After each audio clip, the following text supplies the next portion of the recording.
Hello, everyone, and welcome to the Winecast. This episode is on the French system for classifying wine. As with the previous episode on Italian wine classification, it might be worth checking out the Winecast on the European Union Wine Quality Framework before you watch this episode. And you might even take a look at the cast on Italian wine classification for comparison's sake. So currently, the French system maps perfectly onto the EU framework for wine classification.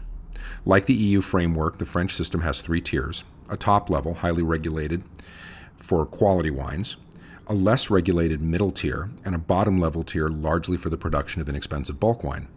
But the French system got to its current state by fits and starts, and it also has the distinction of arguably being the oldest formal classification system for wine in the modern world. The story of how it got where it is now starts in the early 20th century, which was a rough time for French wine, and for wine throughout the world, because the wine world was still reeling from three diseases: powdery mildew, downy mildew, and probably the worst of all, phylloxera, that attacked vines in Europe and elsewhere and almost wiped out the wine industry as we know it today. By some estimates, phylloxera alone caused French wine production to drop by 75%. To all of that, you can add the devastation caused by the First World War to several wine regions in France, especially Champagne. All of these factors combined to create some serious wine shortages early in the 20th century, and also to incentivize producers to cut corners and engage in various types of fraud to goose up their wines. A key part of this fraud involved blending less expensive wines from areas with less of a reputation for quality with wines from known quality producing areas. In reaction to practices like these, there was a movement afoot in the late 19th and early 20th centuries in France to develop an appellation system that would put the force of law behind guaranteeing that if a bottle said it was from a particular region, then so would all of the wine in the bottle. Though some regions like Champagne and the Côte du Rhône had already secured a kind of appellation protection for themselves in the past, things got interesting in 1923 when a group of producers in Chateauneuf-du-pape, a small region in the southern Rhône Valley in southeastern France, approached a French war hero turned lawyer who had taken up residence in Chateauneuf when he married into one of the major wine-producing families in the area. The producers asked him to help them secure an appellation for Chateauneuf-du-Pape. The hero, an ace pilot during the First World War, was the Baron Pierre Leroy de Bois-Saumarié, and he agreed to throw his influence behind the proposal, but he also wanted to take the request for an appellation a step farther and impose a series of strict rules on local producers, so that consumers buying their wines would not only know it was from Chateauneuf, but they would also know that they could expect a certain level of quality because the wine production there adhered to a set of best practices. The rules he wanted limited the grapes that could be used, limited where the vines could be planted and grown, and, among other things, didn't allow winemakers to add sugar to their grape juice before fermentation to boost alcohol levels in the finished wine, a practice called chaptalization. The producers who approached him agreed, and in 1926 the Baron made his proposal to a local court on their behalf. Despite some opposition from some less than quality-minded local producers, the court agreed with the Baron, and Chateauneuf received an appellation, but along with it a series of legally required best practices for winemakers to adhere to if they wanted to use that appellation. This was a big deal because the Baron and the producers made the issue not just about avoiding fraud by guaranteeing that all the wine in the bottle was from Chateauneuf, but they also made it about assuring customers that they would be buying a wine of quality if they saw that place name on it.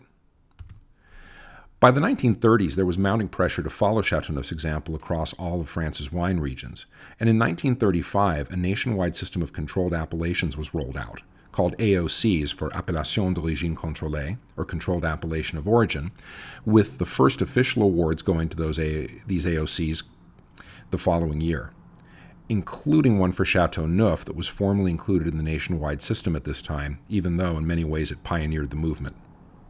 This system was overseen by a regulatory body that would come to be known after World War II as the Institut National des Appellations d'Origine, and is possibly best known by the acronym INAO. In fact, even though the current version of this organization has changed its name a bit, it still goes by the INAO acronym. The AOC tier occupies the top level of the French quality wine pyramid, and it's equivalent to the PDO or quality level of the EU classification framework. meaning that a wine carrying an AOC designation has to be made entirely from grapes grown in a clearly demarcated geographic area and has to conform to usually very strict regulations and requirements for grape growing and wine production. The EU's current framework was put in place in 2009, and since then, member countries like France have been working to bring their nomenclature in line with that used by the EU. So more and more you may be seeing AOP, for Appellation d'origine protégée, on wine labels to designate this quality label than you'll see AOC, but both refer to exactly the same thing. And currently, there are over 300 AOC or AOP in France. Now, if you remember the cast on the Italian classification system, you'll know that the top tier of the Italian wine pyramid is subdivided into two categories, DOC and DOCG, with the latter of the two being stricter and more prestigious than the former. France doesn't do this, it only has AOCs, but the two approaches aren't completely different because of the peculiar way that France's AOCs relate to each other. Some people like to describe AOCs as nested within each other, but to me they seem more like they're layered, like parts of a collage. In a given French wine region, you're likely to find a large regional AOC that covers the entire area, and then within that, a number of district AOCs. They're defined based on factors like the local geography. And overlapping these district and the regional AOC, you'll usually find communal or village AOC, defined based on the boundaries of a local municipality. Finally, a bit less common are individual vineyards and single estates that have been granted AOC status. While these are all AOCs, the general rule is that standards get stricter and the chance of quality goes up the smaller the appellation gets. I like to think of these appellations as layered because if wine being made in one of the smaller AOCs, say a village level one, doesn't meet the standards for that AOC, it can be granted the AOC of the district that the village is in, and if it doesn't meet those standards, it can then go down another level and try for regional AOC status. Looking at a real example of this might make things more clear. Here's an AOC map for Bordeaux. Notice the number 11 popping up in a number of places on the map. Here, down here, a couple of times over here, here, and a few other places. This represents the regional AOC for Bordeaux, and it's actually lying underneath every colored area on this map. But the only places you can see it are those that don't have an additional, more specific AOC on top of the regional one. Now, let's look at the area identified as number 2 here in pink. This is the district AOC for the Haute-Médoc, and on top of it are lying a number of communal or village AOC identified in different colors and in different numbers. We can use number 7 as our example. This is the AOC for Moulins-en-Médoc. And wine that's made here, if it doesn't qualify for the designation for Moulins-en-Médoc because it hasn't met the expectations or guidelines for that AOC, it could potentially be qualified or classified as Haute-Médoc wine because Moulins-en-Médoc sits on top of the Haute-Médoc AOC. If it doesn't meet the guidelines and the expectations for Haute-Médoc AOC status, then it could potentially be classified as Bordeaux AOC because both Haute-Médoc and Moulins-en-Médoc lie on top of the regional Bordeaux AOC appellation. Now, Bordeaux doesn't have any single vineyard appellations, but hopefully you get the idea from all of this. Also, keep in mind that the smaller the AOC, the more specific the rules tend to be about what can qualify for it. For example, the rules for the Haute-Médoc AOC, the one in pink, and for all of its communal AOCs only allow for dry red wines to receive those designations. If an estate in one of those areas produces white wine, and there are some that do, it can only be given an AOC Bordeaux designation at best. And there are no AOCs in Bordeaux beyond the regional one that allow for rosé. So any rosé produced anywhere in Bordeaux can only get the AOC Bordeaux status. What happens if a wine fails to meet the requirements for AOC status? Then the wine could potentially be classed in the next tier down on the quality pyramid, the IGP tier. This tier lines up with the EU PGI level in the European Union system, and its name, Indication Géographique Protégée, is a pretty literal translation of the EU's protected geographical indication. The system was enacted by law in 1973, but it wasn't rolled out formally until 1979 and was originally called the Vin de France or country wine level. And it took the title PGI in 2009.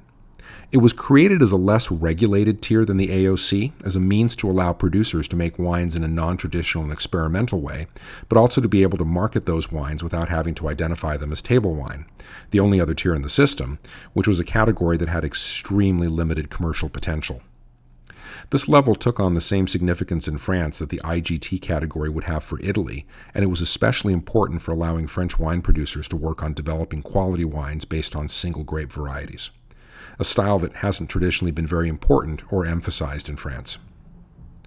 Though more could be added in the future, there are currently 6 regional IGPs in France, all covering large areas and usually multiple wine regions. They are the Comté Tolosan, that covers multiple wine regions in southwest France, L'Atlantique, that covers Bordeaux and other nearby regions, Val de Loire, covering the large Loire Valley region, Comté Rhodanienne, covering the northern Rhone Valley, Savoy, and the Jura, the Méditerranée, covering the southern Rhone and Provence, and finally the Pays d'Oc, covering the Languedoc-Roussillon area. These 6 regions are subdivided into 52 departmental IGPs and more than 90 even smaller zonal IGPs. And the different IGPs relate to each other the same way that the different AOCs do. Finally, not all wine regions in France have IGPs, much like not all wine regions in Italy have IGTs. At present, Champagne, Burgundy, Beaujolais, and Alsace don't have IGPs, and wine made in those regions that doesn't conform to AOC guidelines has to be declassified to the lowest tier of the quality pyramid, the Vin, or wine level. Originally called Vin de Table, or table wine, the grapes for wines in this category can be from anywhere in France or the EU. If all the grapes come from France, then a wine made at this tier can be classified as Vin de France. There are very few regulations for wine made at this level, apart from basic health and safety rules.